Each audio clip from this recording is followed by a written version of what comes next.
Capítulo 25.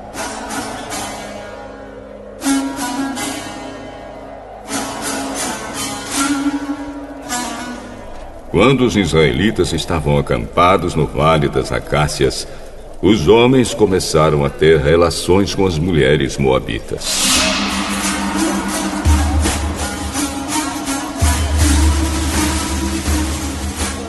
Elas convidavam o povo para as festas em que sacrifícios eram feitos aos seus deuses. E os israelitas tomavam parte nos seus banquetes e adoravam os seus deuses. Assim os israelitas se reuniram para adorar o deus Baal Peor. E por isso o Senhor Deus ficou muito irado com eles e disse a Moisés: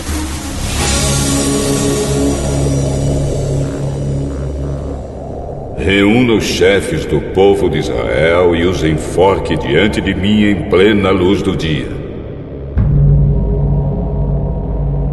Assim a minha ira contra o povo de Israel acabará.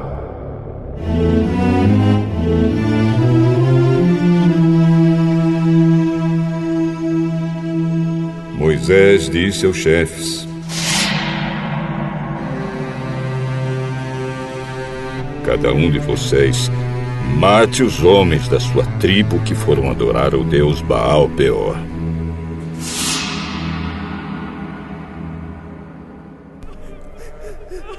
Moisés e todo o povo estavam chorando em frente da tenda do Senhor. Então um dos israelitas levou uma mulher midianita para dentro da sua barraca, na presença de Moisés e de toda a gente. Quando Finéias, filho de Eleazar e neto do sacerdote Arão, viu isso, levantou-se e saiu da reunião.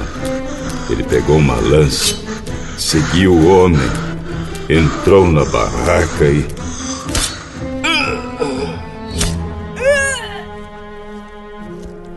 enfiou a lança na barriga dele e da mulher. E assim acabou a epidemia entre os israelitas, e que já havia matado 24.000 pessoas. Então o Senhor Deus disse a Moisés: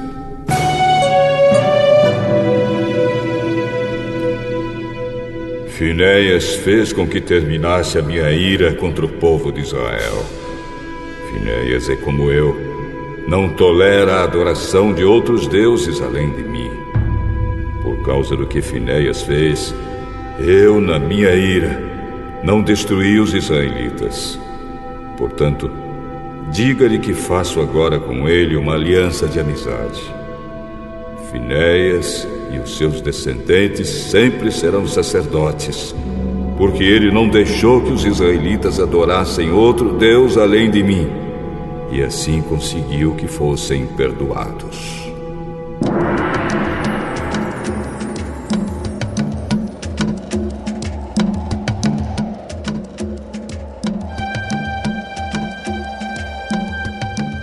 O israelita que foi morto com a midianita se chamava Zinri. Ele era filho de Salu e chefe de uma família da tribo de Simeão. A mulher midianita que foi morta se chamava Cosbi. Ela era filha de Zur, chefe de um grupo de famílias midianitas. O Senhor ordenou a Moisés: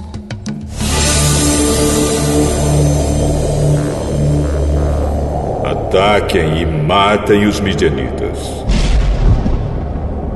Eles prejudicaram vocês, pois os enganaram, levando-os a adorar o ídolo de Peor. E também os enganaram no caso de Cosbi, filha do chefe midianita, que foi morta no tempo da epidemia que houve no Monte Peor.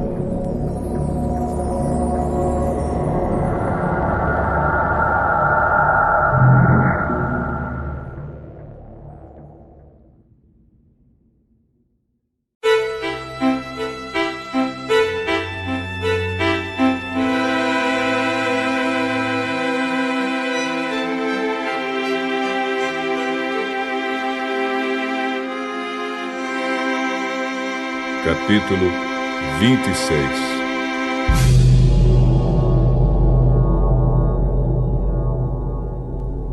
Depois da epidemia, o Senhor disse a Moisés e a Eleazar, filho do sacerdote Arão, o seguinte: façam a contagem de todos os homens israelitas de 20 anos para cima, família por família, isto é, todos os que já têm idade para o serviço militar. Moisés e Eleazar obedeceram e reuniram todos os homens com idade para prestar serviço militar. Eles se reuniram nas planícies de Moabe, na beira do rio Jordão, na altura de Jericó, que ficava no outro lado do rio. São estes os israelitas que saíram do Egito.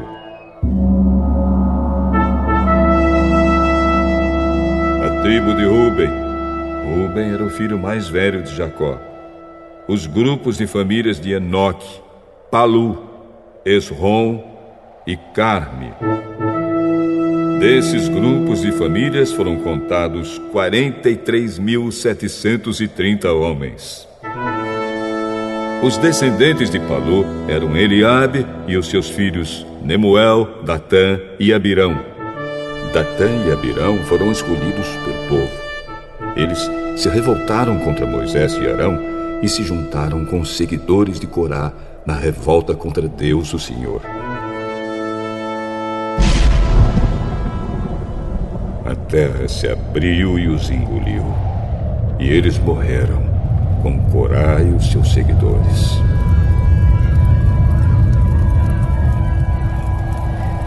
O fogo matou 250 homens, e isso serviu como um aviso para o povo. Mas os filhos de Corá não foram mortos.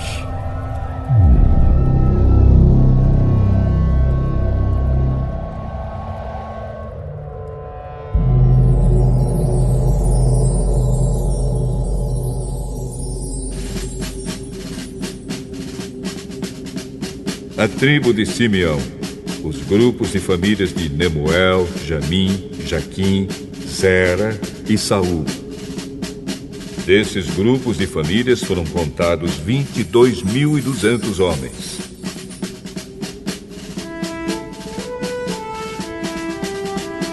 A tribo de Gade. Os grupos de famílias de Zefon, Agi, Suni, Osni, Eri, Arode e Areli. Desses grupos de famílias foram contados 40.500 homens.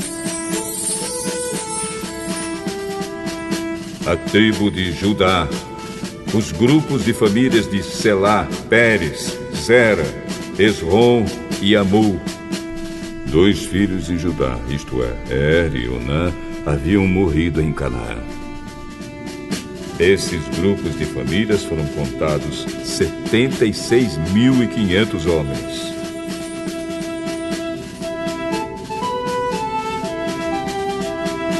A tribo de Issacar. Os grupos de famílias de Tolá, Pulva, Jazube e Sinrom. Desses grupos de famílias foram contados 64.300 homens.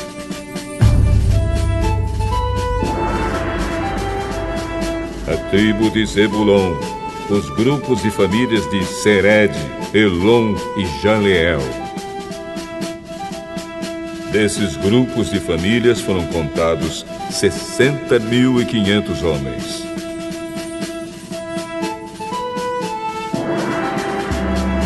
As tribos de Manassés e Efraim, que eram filhos de José. A tribo de Manassés, Maquir, filho de Manassés, era pai de Gileade, e os seguintes grupos de famílias são descendentes de Gileade. Os grupos de famílias de Iezer, Eleque, Asreel, Siquém, Semida e Éfer.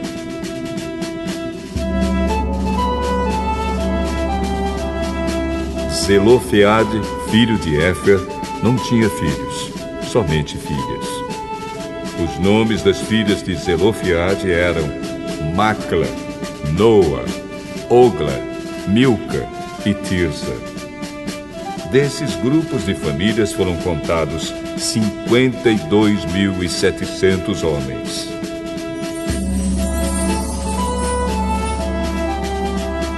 A tribo de Efraim, os grupos de famílias de Sutela, Bequer e Taã. O grupo de famílias de Herã descendia de Sutela. Desses grupos de famílias foram contados 32.500 homens. São esses os grupos de famílias descendentes de José. A tribo de Benjamim, os grupos de famílias de Belá, Asbel, Airão, Sufã e Ufã.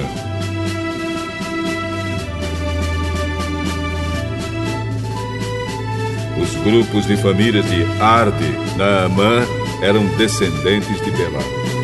Desses grupos de famílias foram contados 45.600 homens.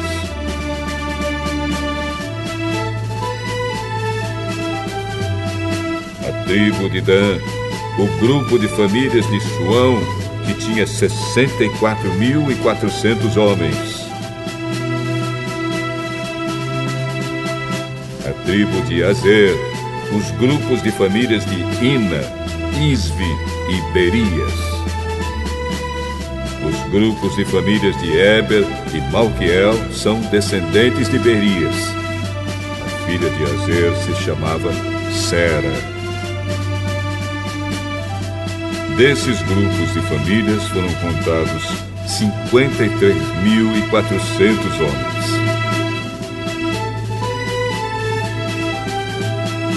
A tribo de Naphtali, os grupos de famílias de Jazeel, Buni, Gezer e Silém. Desses grupos de famílias foram contados 45.400 homens. O número total dos homens israelitas era de 601.730 homens.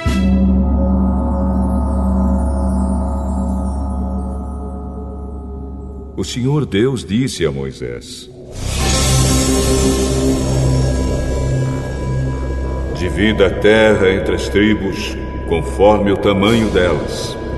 Divida por sorteio e dê as partes maiores para as tribos maiores e as partes menores para as tribos menores.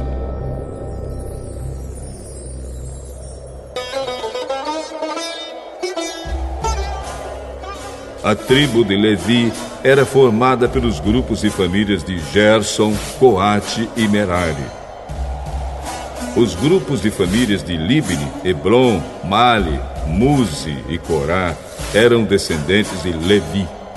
Coate era o pai de Amram. A mulher de Amram era Joquebede, filha de Levi. Ela havia nascido no Egito. Joquebede deu a Amram 2 filhos, Arão e Moisés, e uma filha chamada Miriam. Arão tinha 4 filhos, Nadab, Abiú, Eleazar e Itamar.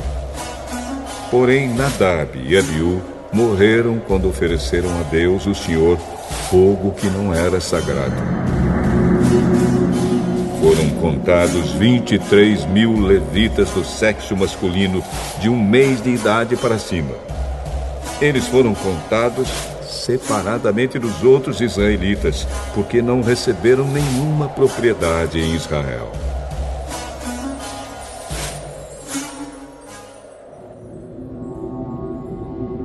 São esses os que foram contados por Moisés e pelo sacerdote Eleazar, que fizeram a contagem dos israelitas nas planícies de Moabe, na beira do rio Jordão, na altura de Jericó, que ficava no outro lado do rio.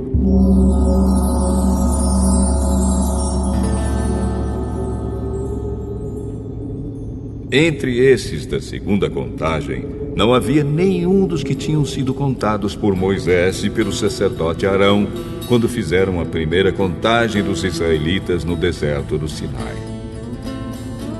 O Senhor Deus tinha dito que todos eles certamente morreriam no deserto. E todos morreram, menos Caleb, filho de Jefoné, e Josué, filho de Num.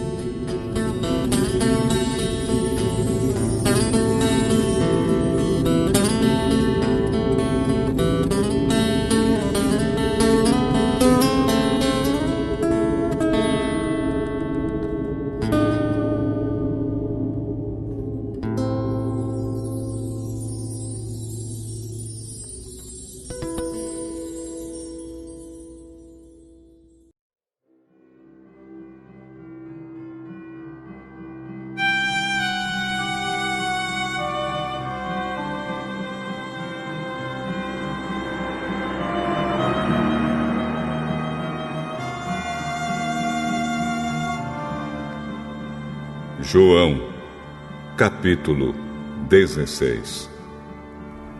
E Jesus disse ainda: Eu digo isso para que vocês não abandonem a sua fé. Vocês serão expulsos das sinagogas e chegará o tempo em que qualquer um que os matar pensará que está fazendo a vontade de Deus. Eles vão fazer essas coisas porque não conhecem nem o Pai, nem a mim. Mas eu digo isso para que, quando essas coisas acontecerem, vocês lembrem que eu já os tinha avisado. Eu não disse isso antes, porque ainda estava com vocês. Porém, agora eu vou para junto daquele que me enviou, e nenhum de vocês me pergunta: onde é que o Senhor vai? Mas, porque eu disse isso, o coração de vocês ficou cheio de tristeza. Eu falo a verdade quando digo que é melhor para vocês que eu vá. Pois se não for, o Auxiliador não virá. Mas se eu for, eu o enviarei a vocês. Quando o Auxiliador vier, ele convencerá as pessoas do mundo de que elas têm uma ideia errada a respeito do pecado e do que é direito e justo, e também do julgamento de Deus. As pessoas do mundo estão erradas a respeito do pecado, porque não creem em mim. Estão erradas a respeito do que é direito e justo, porque eu vou para o Pai e vocês não vão me ver mais.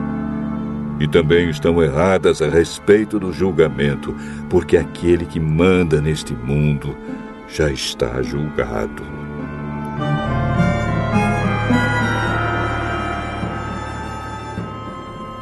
Ainda tenho muitas coisas para lhes dizer, mas vocês não poderiam suportar isso agora. Porém, quando o Espírito da Verdade vier, ele ensinará toda a verdade a vocês. O Espírito não falará por si mesmo, mas dirá tudo o que ouviu e anunciará a vocês as coisas que estão para acontecer. Ele vai ficar sabendo o que tenho para dizer e dirá a vocês, e assim ele trará glória para mim. Tudo que o Pai tem é meu. Por isso eu disse que o Espírito vai ficar sabendo o que eu lhe disser e vai anunciar a vocês. Daqui a pouco vocês não vão me ver mais. Porém, pouco depois, vão me ver novamente. Alguns dos seus discípulos comentaram: o que será que ele quer dizer? Ele afirma: daqui a pouco vocês não vão me ver mais. Porém, pouco depois, vão me ver novamente. E diz também: é porque vou para o meu Pai. O que quer dizer pouco depois? Não entendemos o que isso quer dizer. Jesus, sabendo que eles queriam lhe fazer perguntas, disse: eu afirmei que daqui a pouco vocês não vão me ver mais e que pouco depois vão me ver novamente. Por acaso, não é a respeito disso que vocês estão fazendo perguntas uns aos outros?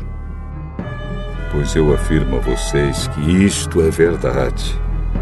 Vocês vão chorar e ficar tristes, mas as pessoas do mundo ficarão alegres. Vocês ficarão tristes, mas essa tristeza virará alegria. Quando uma mulher está para dar à luz, ela fica triste porque chegou a sua hora de sofrer. Mas depois que a criança nasce, a mulher fica tão alegre que nem lembra mais do seu sofrimento. Assim acontece também com vocês. Agora estão tristes, mas eu os verei novamente. Aí vocês ficarão cheios de alegria e ninguém poderá tirar essa alegria de vocês. Quando chegar aquele dia, vocês não me pedirão nada. E eu afirmo a vocês que isto é verdade. Se vocês pedirem ao Pai alguma coisa em meu nome, Ele lhes dará. Até agora vocês não pediram nada em meu nome. Peçam e receberão, para que a alegria de vocês seja completa. Eu digo essas coisas a vocês por meio de comparações. Mas chegará o tempo em que não falarei mais por meio de comparações, pois falarei claramente a vocês a respeito do Pai. Naquele dia vocês pedirão coisas em meu nome. E eu digo que não precisarei pedir ao Pai em favor de vocês, pois o próprio Pai os ama. Ele os ama porque vocês de fato me amam e creem que vim de Deus. Eu vim do Pai e entrei no mundo. E agora deixo o mundo e vou para o Pai.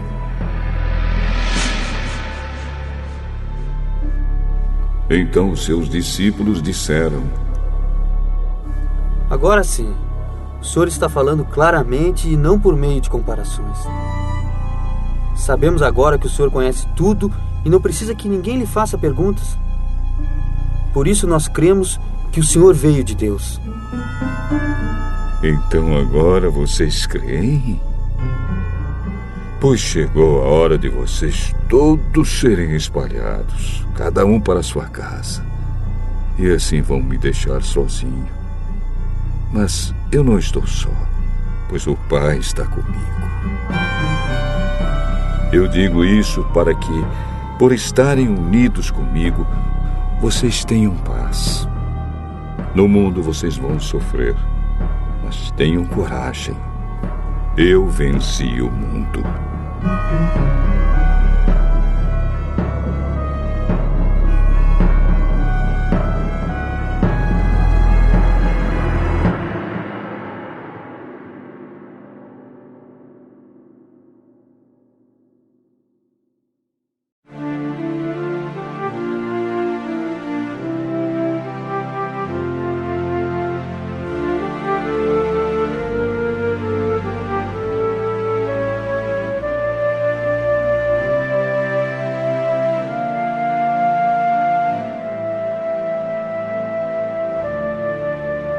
Salmo 74.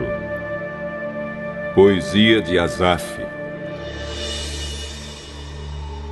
Oh Deus, por que nos abandonaste para sempre? Por que estás irado com as ovelhas do teu rebanho? Lembra do teu povo que há tanto tempo escolheste para ser teu e que livraste da escravidão para ser a tua própria gente. Lembra do monte Sião, onde moraste. Vem e anda sobre estas ruínas sem fim. Os nossos inimigos destruíram tudo que estava no templo. No teu templo, os teus inimigos gritaram de alegria e ali puseram as suas bandeiras como sinal de vitória. Eles pareciam lenhadores cortando árvores com seus machados. Com seus machados e marretas, destruíram todos os enfeites de madeira. Arrasaram e incendiaram o teu templo.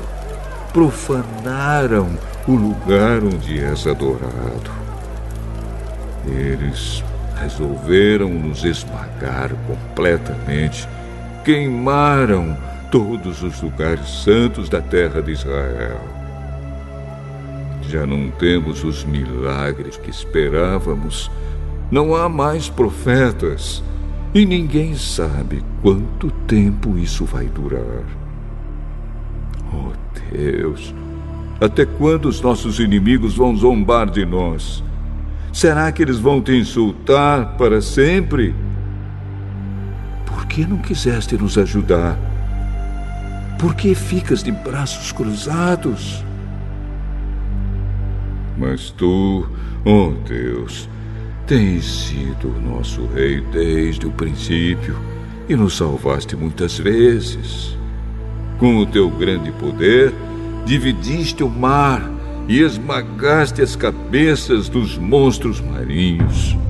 Esmagaste as cabeças do monstro Leviatã e deste o seu corpo para os animais do deserto comerem. Fizeste com que corressem fontes e riachos e secaste grandes rios. Criaste o dia e a noite, puseste o sol, a lua e as estrelas nos seus lugares. Marcaste os limites da terra e fizeste o verão e o inverno.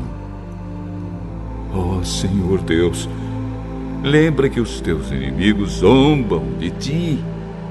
Lembra que eles não têm juízo e xingam o teu nome. Não entregues o teu povo explorado aos seus inimigos cruéis. Não esqueças para sempre do teu povo perseguido. Lembra da aliança que fizeste, pois há violência em cada canto escuro do país. Não deixes que os perseguidos sejam humilhados, mas permite que os pobres e os necessitados te louvem. Levanta-te, ó Deus, e defende a tua causa. Lembra que gente sem juízo zomba de ti o dia todo. Não esqueças os gritos de raiva dos teus inimigos, nem do barulho constante dos teus adversários.